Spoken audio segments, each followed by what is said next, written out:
ফিরোজপুরের সাথে যে নামটি জড়িত আল্লামা দেলাওয়ার হোসেন সাঈদী, এই নামটা শোনার সাথে সাথে আমাদের মন থেকে দোয়া আসতো। ছোটবেলা থেকে আমরা আমাদের নয়নের মনি কোরআনের পাখি আল্লামা দেলাওয়ার হোসেন সাঈদী হুজুরের নাম শুনে শুনে বড় হয়েছে। ওনার যে আধিপত্যবাদের বিরুদ্ধে লড়াই, আগ্রাসনের বিরুদ্ধে যে ওনার লড়াই, ইনসাফের পক্ষে ওনার যে লড়াই, সত্যের পক্ষে যে ওনার লড়াই, সেটা দেখে আমরা উজ্জীবিত হয়েছি। আমাদের যখন বোধ হয়েছে, বোধ হওয়ার পর থেকে আল্লামা দেলাওয়ার হোসেন সাঈদী হুজুরকে আমরা সরাসরি দেখতে পারিনি। যখন বোধ হয়েছে তখন আমরা খুনি হাসিনা আমাদের হুজুরকে অন্যায়ভাবে তাকে বন্দী করে রেখেছিল। তখন আমাদের স্বপ্ন ছিল আমরা তরুণরা বেঁচে থাকতে আল্লামা দেলাওয়ার হোসেন সাঈদীকে এই খুনি হাসিনার কারাগারে আমরা থাকতে দিব না। এবং সেই আলোকে 2012 সালে, 13 সালে, 14 সালে, 15-16 সালে যতগুলো আন্দোলন হয়েছে, প্রতিটি আন্দোলনে আমরা গিয়েছিলাম।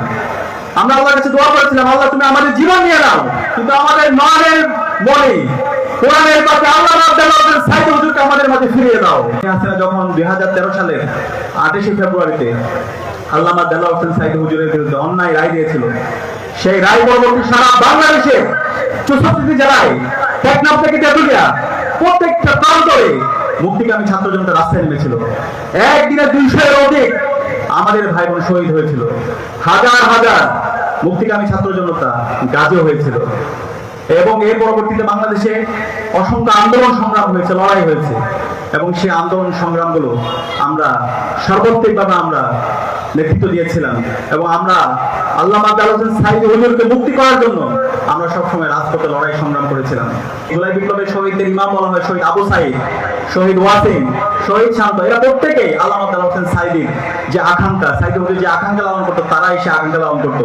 তাদের ফেসবুক পোস্টে যান, তা আল্লামা দেলাওয়ার হোসেন সাঈদীর যে আধিপত্যবাদের বিরুদ্ধে কথা বলেছেন, আগ্রাসনের বিরুদ্ধে কথা বলেছেন, এবং দীর্ঘ ফেসিবাদ বিরোধী আন্দোলনে তিনি যে প্রেডিকশনগুলো করেছেন, যে ভবিষ্যৎবাণীগুলো করেছেন, সেগুলোর পক্ষে তারা কথা বলেছেন। এই যে পুরো প্রজন্ম আজকে ছাত্রদল করো, শিবির করো, যাই করো, যে জুলাই প্রজন্ম তারা আল্লামা দেলাওয়ার হোসেন সাঈদীকে ধারণ করে। আল্লামা দেলাওয়ার হোসেন সাঈদী যে আদর্শ পালন করতো, সে আদর্শকে ধারণ করে।